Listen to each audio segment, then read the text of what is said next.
rītu, labvakar. Jā, īstenībā šis izskatīsies tā. Un galdīšu pusi būs ar kafiju tēju, kurš grib pacerties. Un tāda veida, un krēsls ir.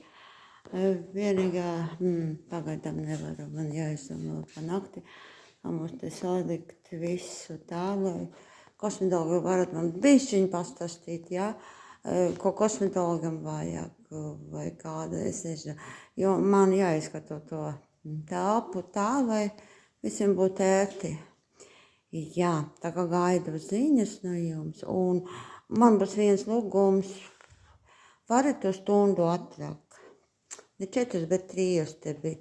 Jo varbūt būs tādi momenti, lai mēs nezaudētu to laiku un sāk jau, kad visi sapulcies un jau sāksim šī gadījumā. Jā, paldies, jauku vakaru.